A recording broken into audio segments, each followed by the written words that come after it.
예, 15.2장이고요.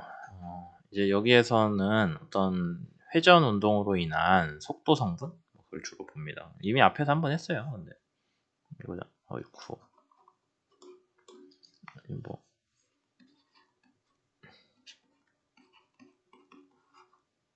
이미 이거 알고 있잖아요. 얘를 그냥 응용해서 하는 거예요. 그래서 뭐 그렇게 어려운 문제들은 없을 거고. 어쨌든 문제를 한번 봅시다. 첫 번째 문제 15.38에서는 타이어가 있어요. 타이어가 굴러갑니다. 타이어가 굴러가는데 이 타이어 문제에서는 여러분들이 알으셔야 되는 게 두 가지가 있어요. 하나는 자동차가 가는 속도를 타이어 문제에서 알려줬다고 하면 걔는 타이어 중심이 움직이는 속도겠죠. 타이어 중심이 당연한 얘기잖아요. 타이어가 굴러간다고 했을 때 그 타이어 각 지점들이 가는 속도는 다 달라요. 근데 타이어 중심은 어쨌든 차가 가는 속도로 그대로 나가겠죠. 직진으로.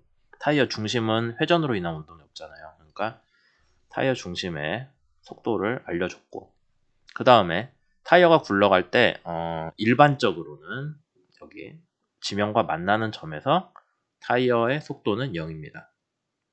타이어 지면이랑 딱 만나 있는 위치잖아요. 그러니까 타이어가 막 차가 가는 속도보다 훨씬 더 빨리 돌아서 표면에서 스핀이다. 스핀?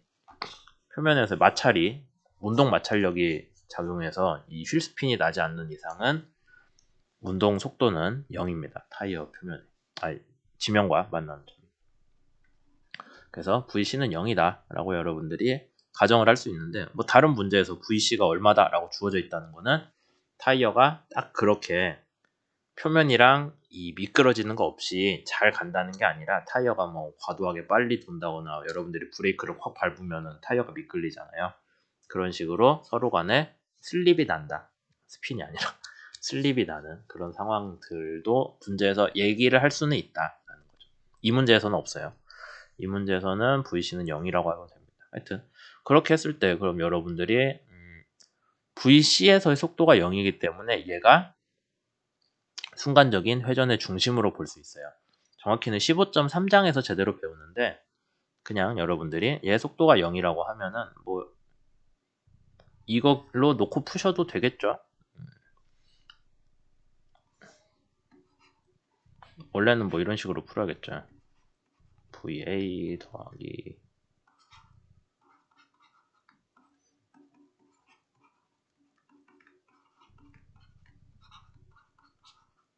이렇게 풀 수 있겠죠. 뭐 어쨌든 그냥 원래대로 이런 식으로 푼다고 했을 때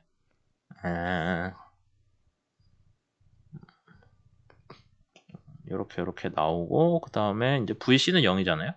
VA는 여러분들이 알고 있고 이미 80kg라며 80kg라고 정해져 있으니까 요거 풀면은 오메가 나오죠. 그렇게 해서 구하시면 됩니다. 그 다음 문제에서는 이제 BDE의 속도를 구하라고 하니 보면은 이렇게 A의 속도 기준으로 쓰셔도 되고 뭐 C의 속도 기준으로 쓰셔도 돼요. 근데 A의 속도 기준, 회전의 중심, 지금 그러니까 바퀴 회전의 중심 위주로 문제를 정리를 해주는 게 이번 장 15.2에서 다루는 내용에 맞기 때문에 이렇게 정리를 해줄 수 있습니다. 그러면은 B라는 점의 속도는 VA 속도 더하기 A가 봤을 때 B의 속도겠죠. 그렇게 하면은 A가 봤을 때 B의 속도는 결국 회전이잖아요. 이걸로 변경이 됩니다. VA는 정해져 있죠. 여기 정해져 있네. 네. 그러면 얘는 그대로 넣으시고 이것만 BDE에 대해서 각각 구해서 넣어주시면은 각각의 속도를 구하는 문제는 해결이 되죠. 그 다음 문제는 15.47번인데 15.47에서 다루는 문제는 인공위성이 뭐 어쩌고저쩌고 써져 있는데 결국에는 2차원 평면에서 2차원 평면에서 각 점들의 속도를 알려줬어요. 여기 보시면 속도를 알려줬는데 그 속도들이 무엇으로 인해서 나오냐라고 하면은 이제 전체 물체의 병진 운동 더하기 회전 운동일 거다라는 거죠. 뭐 어디를 중심으로 회전하는지 같은 얘기는 책에 안 써져 있네요. 네. 그러면 뭐 하나씩 풀어보죠. 문제에서 각속도, 물체 전체의 각속도랑 그 다음에 B의 속도를 구해라 라고 했는데, 문제에서 보면 단편적으로 A의 속도는 뭐 X방향만 알려주고 B의 속도는 X방향, C의 속도는 Y방향, 각 성분만 알려줬어요. 그러니까 나머지 안 알려준 성분을 구해라 라는 게 문제겠죠. 그럼 한번 풀어보도록 합시다. 여러분들이 VB에 대해서 이런 식으로 쓸 수 있어요. VA랑 뭐 많이 했으니까 상대 속도 더 알려줄 수 있죠. 상대 속도는 회전으로 인한 거다. 그래서 이렇게 바꿀 수 있다라는 거. 그래서 다 풀어주시면은 X방향 성분이랑 Y방향 성분에 대한 식을 여러분들이 세울 수가 있고, X방향 성분에 대해서는 모르는 게 오메가 하나밖에 없네요. 그러면 오메가 구할 수 있습니다. 그 다음 Y방향 성분에 대해서는 여기서 구한 오메가 다시 넣으면 되죠. 네, 그러면은 요거를 여러분들이 새로 구하셔야 되고, 그 다음에 문제에서 뭐를 물어봤냐면은 2번 네. 그 다음에 VC에 대해서도 똑같은 식을 세울 수 있어요. VC가 A가 본 위치든 뭐 아니면 B가 본 위치든 간에 여러분들 취향대로 쓰시면은 식 이렇게 정리가 되죠. 그 다음에 RCA는 뭐예요? A가 봤을 때 C의 위치잖아요. 위치 벡터야 구할 수 있지.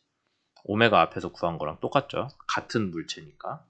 그 다음에 VA는 X방향 아는데 Y방향 모르고 그 정도잖아요. 그러니까 C에 대해서 넣으면은 Vx에 대한 X방향하고 Y방향 성분에 대한 식이 나올 텐데, Y방향 성분이 풀리거든요. 왜냐하면 C는 Y방향 속도 성분을 알려줘서 걔가 풀려서 VAX가 나와요. 그거 잘못 얘기했네. VAY가 나오겠죠. VAY 나오고, 그 다음에 VAY 다시 여기다 집어넣으면 VBY 나오겠고, 뭐 그렇게 되겠죠. 네. 그 다음에 여기서는 VCX를 여러분들이 풀 수 있을 거고, X방향 성분에 대해서 모르는 게 그거밖에 없잖아요. VA는 이미 알고 있으니까. 뭐 그런 식으로 문제를 풀 수가 있습니다. 그래서 이거는 사실 뭐 어떻게 생각하는 게 어려운 문제는 아니고, 그냥 여러분들이 이거를 실제로 속도랑 그 각속도에 대해서, 속도, 각속도, 위치에 대한 식을 차근차근 풀어서 미지수를 연립방정식으로 할 수 있냐에 대한 문제예요. 그러니까 문제 자체는 어려운 건 아니고 그냥 순서대로 풀면은 답이 나오는 거죠. 그 다음에 15.51번 문제가 좀 까다롭긴 한데, 이것도 뭐 생각하는 것 자체가 극단적으로 어렵고 그런 건 아니에요. 근데 문제에서 써져 있는 말을 여러분들이 이해하기가 좀 어려울 수도 있어요. 베어링이라고 하면은 문제에서 베어링이라는 게 나오는데, 어떤 축이 회전을 할 때 그 축을 지지해 주는 거거든요. 그러니까 바깥쪽은 지지대에 물려서 안 움직이고 안쪽은 축이랑 같이 돌아요. 그래서 이제 그렇게 되어 있는 그림이죠. 문제 읽어보시면은 바깥쪽 케이스는 고정되어 있고 안쪽은 A라는 속도로 돌아간다라고. A가 얼마냐? 떠져 있을 텐데, 여기 더블 오메가 A로 돌아간대요. 3600rpm. 라디안으로 바꿔야 문제가 풀리겠죠. 그러면 되게 베어링 안쪽은 어떻게 생겼냐면은, 위쪽 바깥쪽은 가만히 있고 안쪽은 돌잖아요. 그럼 사이에 지지는 해줘야 되니까 거기 안에 뭐 볼이나 롤러가 들어가요. 그래서 이렇게 볼이 들어가면은 얘는 가만히 있고 얘는 뭐 돌아가잖아요. 그러면은 그 사이에서 이 바퀴도 알아서, 안에 있는 롤러들도 알아서 떼굴떼굴 구르고 있습니다. 그래서 하중을 지지를 해주면서 회전에는 영향을 적게 주는 게 베어링의 핵심인데, 그렇게 됐을 때 그럼 요 볼 하나를 여러분들이 꺼내서 보면은 바깥은 가만히 있고 안쪽은 돌잖아요. 근데 안쪽이 몇 라디안으로 돈다고 하면은 그 라디안으로 도는 거에다가 베어링 중앙에서 여기 안쪽 면까지의 거리 있죠? 거리 벡터. 걔랑 크로스 프로덕트를 해주면은 그 접하는 면, 안쪽 면에, 이쪽 면이죠. 여기에 선형 속도가 나오잖아요. 그걸 구하는 과정이에요. 그렇게 했을 때 이 정도 속도가 나온다라고 되어 있습니다. 그러면 이 베어링 안에 있는 볼 하나 입장에서 보자면은, 이제 바깥쪽은 여기 위쪽 만나는 점은 가만히 있어야 되고 속도가 0이고, 아래쪽은 11.3m/s로 돌아가는 거죠. 그럼 이제 문제에서 물어본 게 베어링 중앙의 속도는 얼마냐라는 거고, 그 다음에 또 하나는 베어링이 볼이 돌아서 원래 자리로 올 때까지 라고 되어 있거든요. 원래 자리로 돌아올 때까지 1분에 몇 번을 돌아오냐라는 문제인데, 그래서 이제 사실 그 푸는 과정 전체를 알려드릴 건 아니고, 이 문제에서 중요한 내용은 베어링이라는 시스템이 어떻게 생겨 먹었는지를 여러분들이 먼저 이해를 해야 돼요. 아까 설명했듯이 베어링이라는 게 바깥쪽은 가만히 있고 안쪽은 V라는 속도로 돌아가는 그 안에 끼어 있는 어떤 동그란 바퀴의 회전에 대한 문제다라는 거고, 그거 어디서 많이 본 것 같죠? 여기 앞에 문제에서 다룬 거랑 사실 똑같잖아요. 여기는 정지해 있고 여기서는 얘가 운동한다는데, 베어링 문제에서는 우리가 요 접해 있는 위쪽 바퀴의 위쪽 접한 면의 속도를 알고 있는 거죠. 그거 빼면 다 똑같은 문제예요.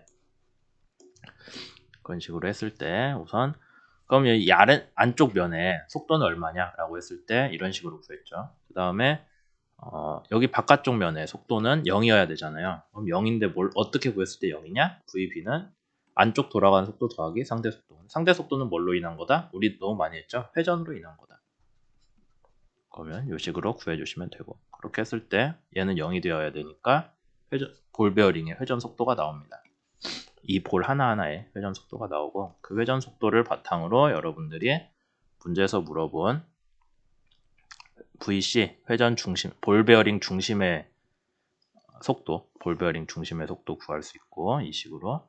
그 다음에 C의 회전 속도, 뭐 이미 여기서 구했죠. 그 다음 마지막으로 한 바퀴 돌 때, 한 바퀴라는 게 중심 기준이기 때문에 여기서 RA랑, 그러니까 베어링 중심에서 접한 면까지 더하기 이 볼 베어링의 반지름까지 더해줘야 돼요. RCA까지. 그래서 걔까지 더해준 그 원줄을 따라서 이 볼이 한 바퀴 도는데, 얘가 가는 속도 알죠? 중심이 가는 속도 VC잖아요. VC로 이 원줄을 1분에 몇 바퀴를 도냐를 계산을 해주시면 되죠. 그래서 15.51 문제가 좀 현실적인 문제랑 가깝긴 한데, 그래도 여러분들이 물리적인 가정만 잘 세우면은, 문제 잘 읽고 이해해서 가정만 잘 세우면은 푸는데 어려움은 없었을 거예요. 여기까지 하겠습니다.